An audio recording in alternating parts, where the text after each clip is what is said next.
Yes, children. Today we will start chapter 4 here.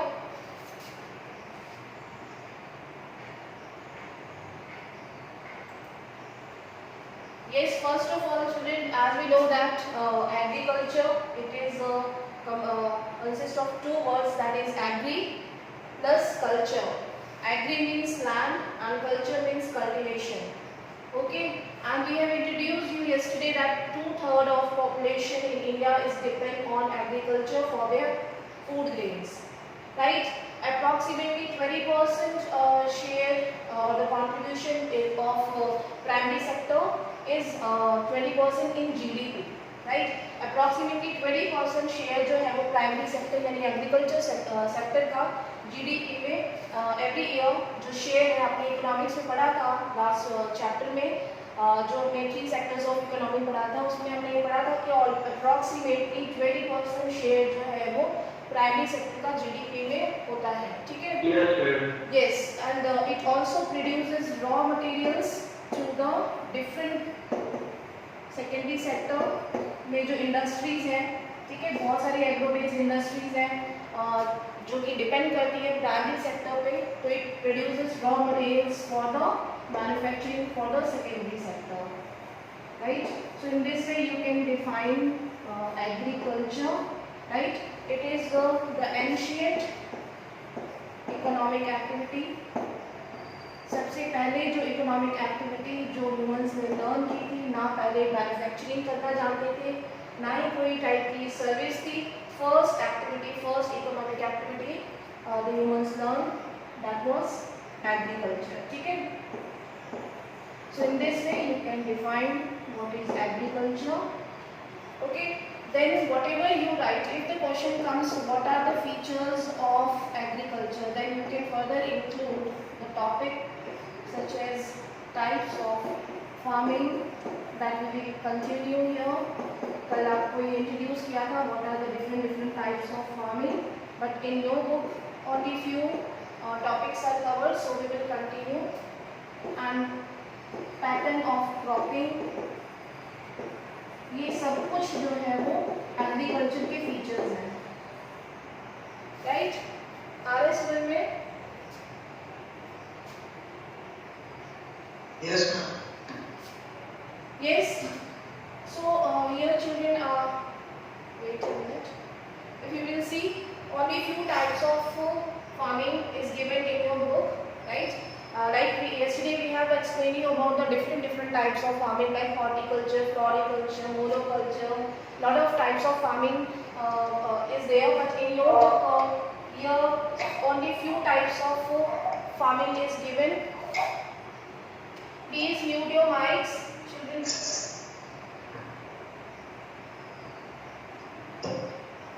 Here you can see first one is primitive subsistence farming.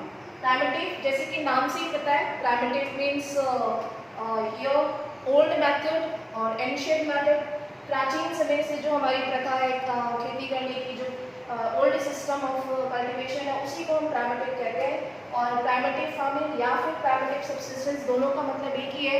Subsistence means whatever we grow for our own consumption, for our subsistence to sustain life, right? So primitive subsistence farming in which people generally use the old method of cultivation.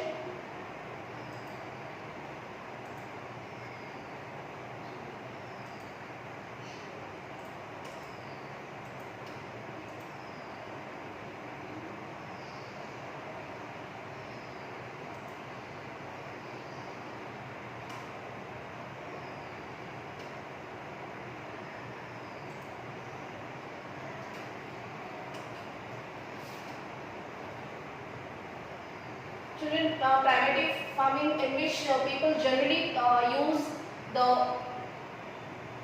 primitive tools, old ancient types of tools like plough, down, hoe and digging sticks, right? So these are the old methods of cultivation in which people generally do not put much investment. जो farmers है वो बहुत ज़्यादा investment नहीं करते primitive methods में, क्योंकि जैसे कि नाम से ही पता है कि प्राइमेटिव मेथड है, तो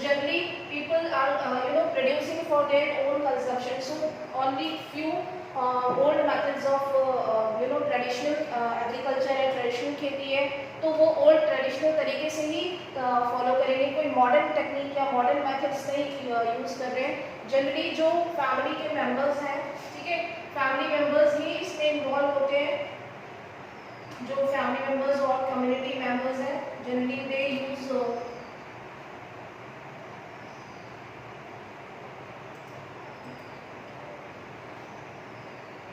wait a minute children, all of you wait a minute.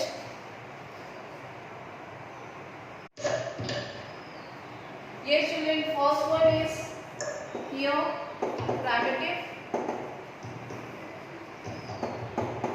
primitive subsistence farming.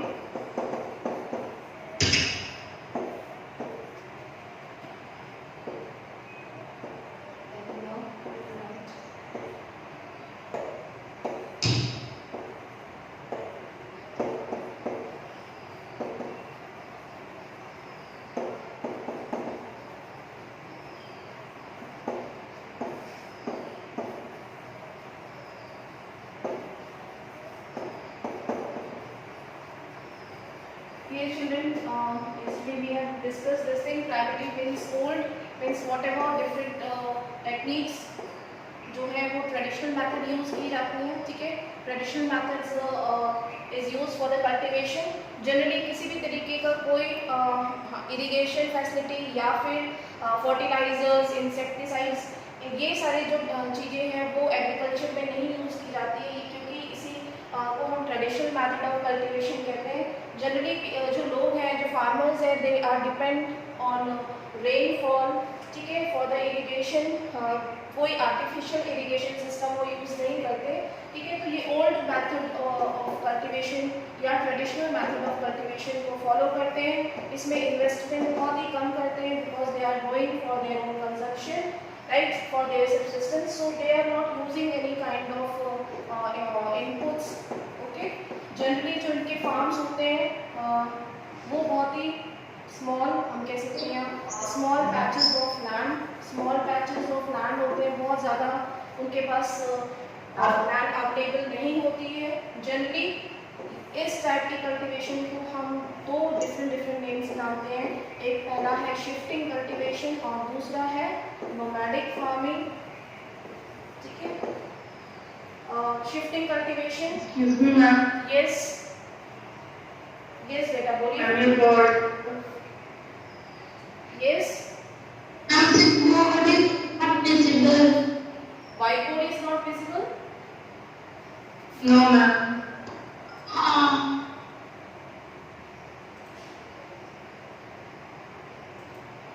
अब दिख रहे हैं बेटा? अभी व्हाइट बोर्ड विजिबल है Shikha? No ma'am.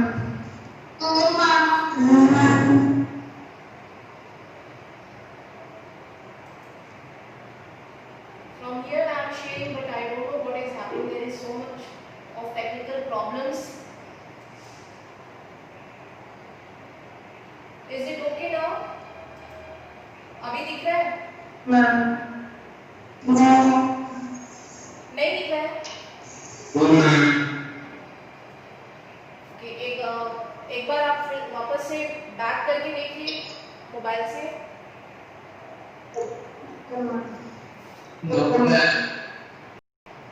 Yes yes बेटा, अभी दिख रहा है आपको? शेयर ऑप्शन पे I have already shared, but I don't know what happened.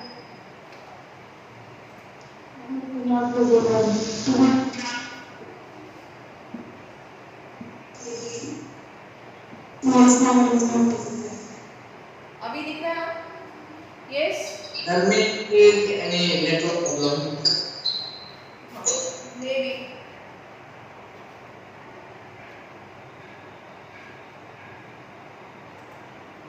Yes? Is it okay now?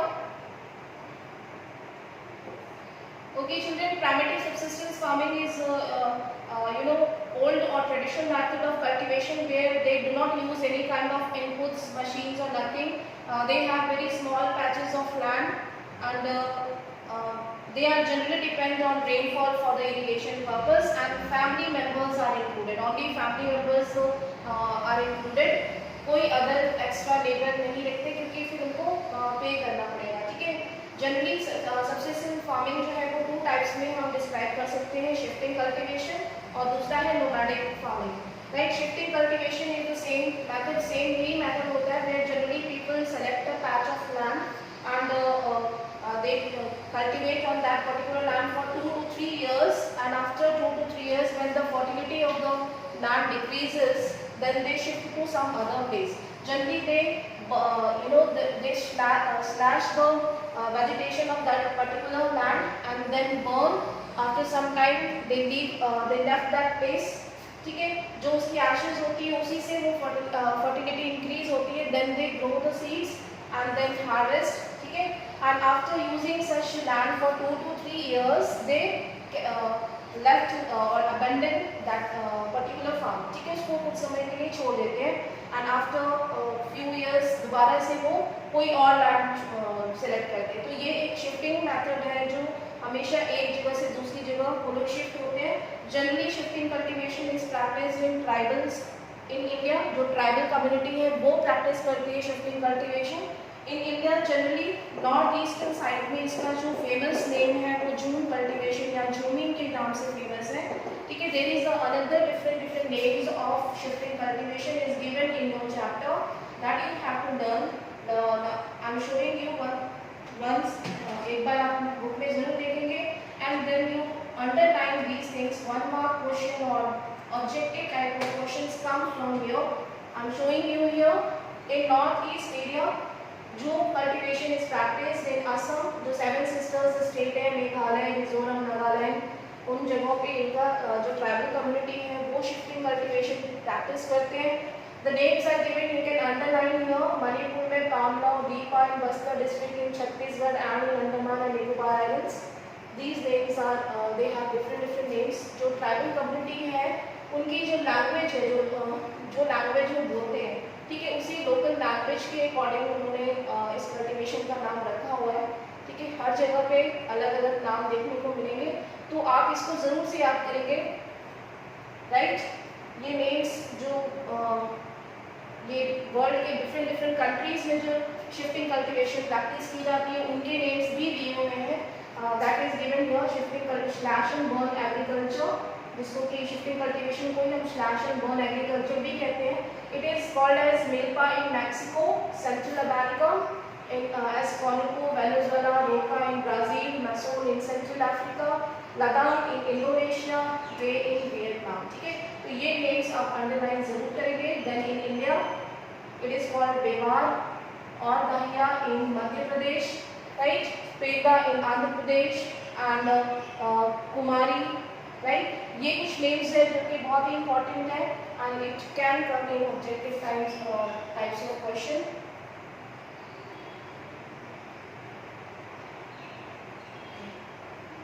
Now next type of farming is intensive subsistence farming.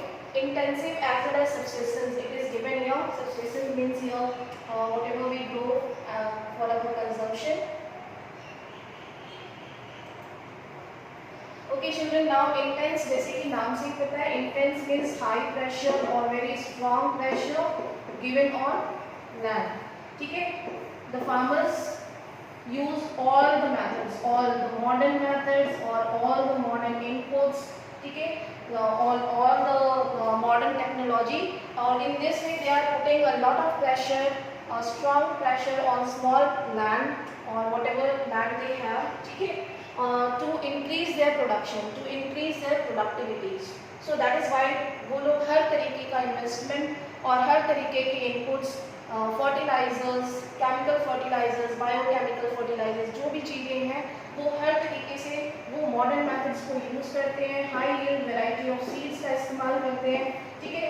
high yield variety क्या होती है? high yield variety वो होती है जैसे कि अगर हम normally कोई seed सो करते हैं तो उसमें इतनी ज़्यादा जो है वो सीड्स नहीं आते, लेकिन जो हाई यील्ड वैरायटी होती है जिसमें उनकी सीड्स की या जो हम ग्रेन्स ग्रो करते हैं उनकी क्वांटिटी बहुत ज़्यादा होती है, क्वालिटी भी अच्छी होती है, That is why they use high yield variety of seeds to increase their production.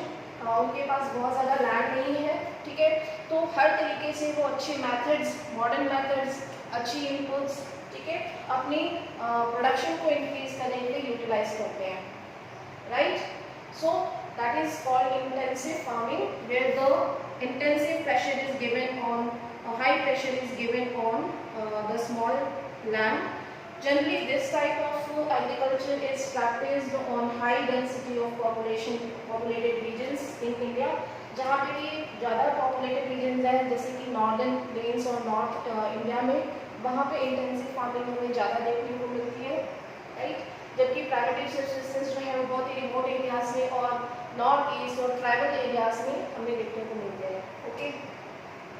Now third one is commercial farming. Commercial farming can be different types. जैसे कि नाम से पता है कमर्शियल. कमर्शियल का मतलब obviously it is for the business, for the profit making, right.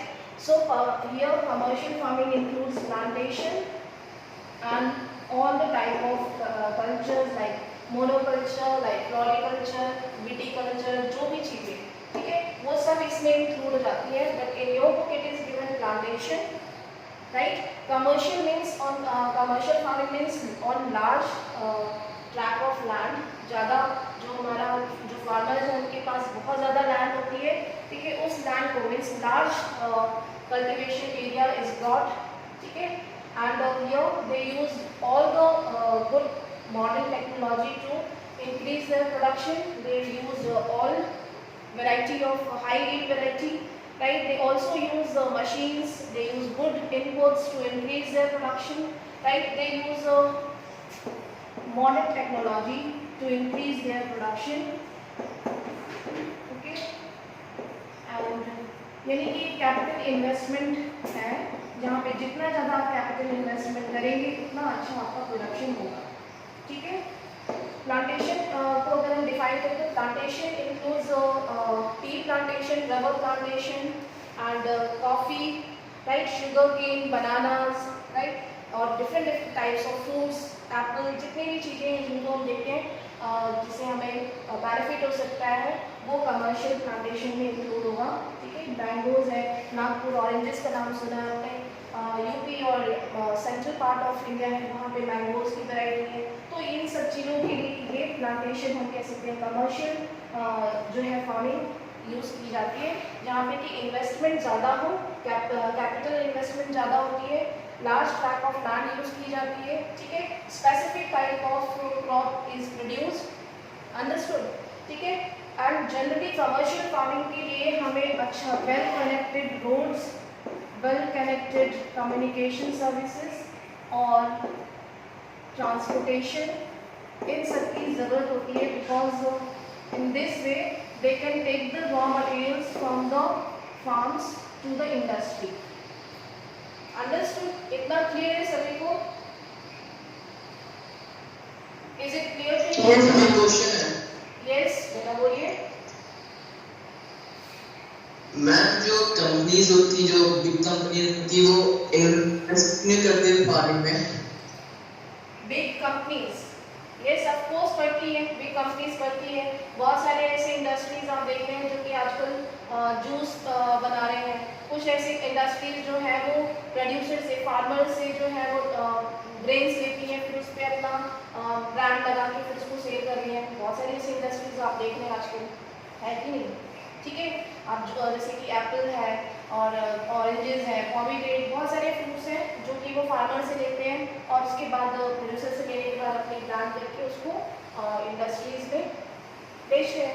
In this way they are making good profit. बड़े amount नहीं होता ये तो. बहुत ज़्यादा अमाउंट नहीं होता. होता जो मैम ऐसे बड़े लार्ज नहीं होता, हर जगह तो नहीं होता. वैसे बिग जगह होती है नहीं, जगह नहीं, मतलब मैं समझी नहीं तुम्हारा क्वेश्चन का. कहने का मतलब है कि उनको प्रॉफिट नहीं है ज़्यादा. जैसे क्या पतंजलि का आप देखते हैं, पतंजलि अब एक ब्रांड नेम है, तो क्या पतंजलि कंपनी अपना लार्ज स्केल पे कंपनी भी इन्वेस्ट तो नहीं करती. इन्वेस्ट करती क्यों नहीं? इन्वेस्ट करेगी ना. जो फार्मर्स ग्रो कर रहे हैं उनको उन्होंने परचेज किया और उसके बाद उसको मैन्युफैक्चर किया, ठीक है, तो वो एक इन्वेस्टमेंट ही तो हुआ, वो एक तरीके से इन्वेस्टमेंट ही तो हुआ, ठीक है। जैसे कि पतंजलि ने अगर अपना आटा बनाया तो क्या पतंजलि कंपनी अपने व्हीट ग्रेन्स ग्रो कर रही है? नहीं ना, वो अपने किसी फार्मर से उतना ही अमाउंट में ग्रेन्स परचेज कर रही है प्रोड्यूसर से, फिर उसको अपनी कंपनी में लेके आते हैं, देन उसको टैग करके अच्छे से साफ वाफ करके अच्छे से ब्रांड लगा के उसको सेल कर रहे हैं। तो in this way they are making good profit और नॉट?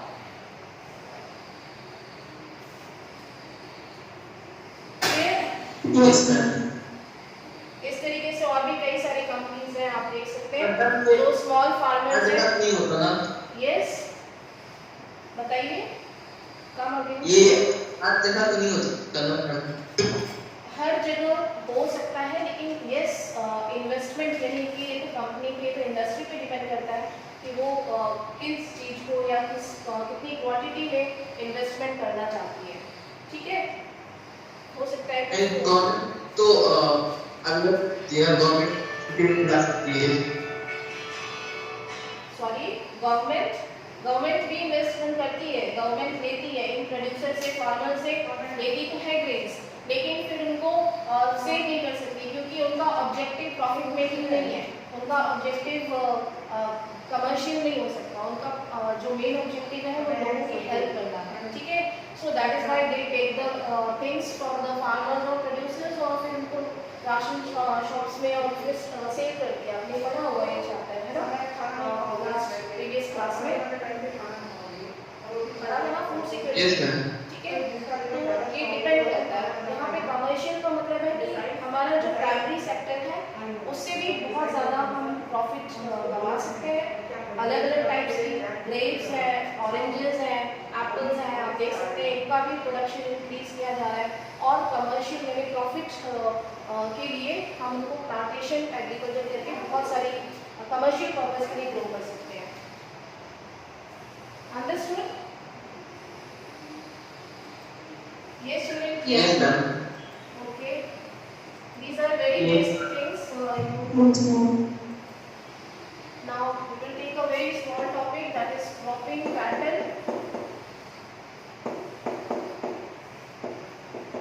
इस चैप्टर में से हमेशा ही 5 मार्क्स का क्वेश्चन आता है, हमेशा याद रखेंगे, ठीक है। व्हाट इज इंटेंसिव, कमर्शियल और शिफ्टिंग कल्टीवेशन, इनमें से क्वेश्चंस बनते हैं इसमें, ठीक है। पहला हम देखते हैं रबी क्रॉप। रबी क्रॉप जनवरी अक्टूबर यानी कि जब माइल्ड हो जाता है थोड़ा सा वेदर, अक्टूबर में ग्रो की जाती है और देन हार्वेस्ट टाइम जो है अक्टूबर से लेके नवंबर दिसंबर तक इनका जो है वो ग्रोइंग सीजन है। Then it will be harvested in the month of April, ठीक है। अप्रैल मंथ तक इसका हार्वेस्ट टाइम हो जाता है। Generally mild weather, mild cold में इनको हम सो करते हैं। क्लाइमेट ऑलमोस्ट कितना टेम्परेचर होता है in India during that time, अगर हम देखें तो इंडिया में ऑलमोस्ट 20 से लेकर 10 डिग्री, ठीक है, अच्छी खासी ठंड हो जाती है, राइट। एंड देन जो हमारा रेनफॉल है वो रेनफॉल कितना होता है, वेस्टर्न डिस्टर्बेंस होती है ना, वेस्टर्न डिस्टर्बेंस जिसमें कि जनवरी और फरवरी में थोड़ी साइक्लोनिक कंडीशंस क्रिएट होती हैं, ठीक है। रिपीटिंग मॉनसून होता है एशिया में, due to that this western disturbance brings monsoon in India. Ma'am आपकी बात कट के आ रही है। जी बेटा, मैं ये कह रही हूँ आपको कि विंटर सीजन में जो रेनफॉल होती है वो वेस्टर्न डिस्टर्बेंस होती है ना इंडिया में, जो एशिया में रिपीटिंग मॉनसून होता है, it brings monsoon in winters in India, ठीक है। तो विंटर मॉनसून की वजह से जो रबी क्रॉप है वो डिपेंड करती है इस मॉनसून पे। Due to that mild weather, good low temperature and good amount of rainfall, due to that rabi crops के लिए इतना इनफ होता है ग्रो होने के लिए, ठीक है। इतनी कंडीशंस उसको अगर मिल गई तो it will increase the production, right. Generally rabi crop जो है अक्टूबर नवंबर दिसंबर ये इनका ग्रोइंग टाइम है। उसके बाद ये यहाँ से जो यील्ड रेडी हो जाती है वो ऑलमोस्ट जनवरी तक रेडी हो जाती है, फिर उसके ड्राई सीजन स्टार्ट हो जाता है फरवरी से लेके मार्च अप्रैल तक, ठीक है। Generally in India in northern plains में हम ग्रो करते हैं, नॉर्दर्न प्लेन्स में western UP, Punjab, Haryana,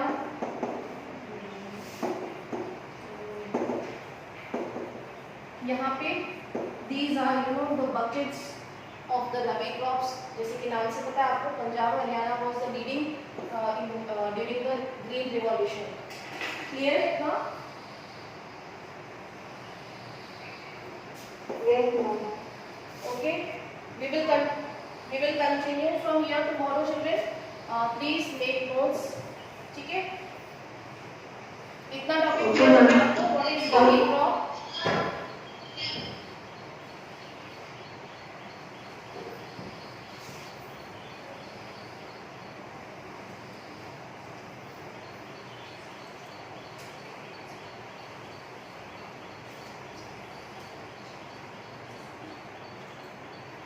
okay children, ये टॉपिक क्लियर हो गया सभी को? Yes, ma'am. Okay okay, almost we have completed 10 days. Children, are you happy with the subject? आप लोगों को कुछ समझ में आ रहा है? जो भी आपकी प्रॉब्लम्स है वो क्लियर हो रही है कि नहीं? Yes, ma'am. Absolutely. Yes, ma'am. Okay, children. So we will see you in our next WhatsApp class. Those who are willing to join, and if you have any doubt, then also you can send voice message. अगर आप attend नहीं कर रहे हैं और कोई doubt है, then also you can send voice message. I will answer. Okay. And those who are not attending, please tell your friends to join the WhatsApp class. Okay. Thank you. Okay,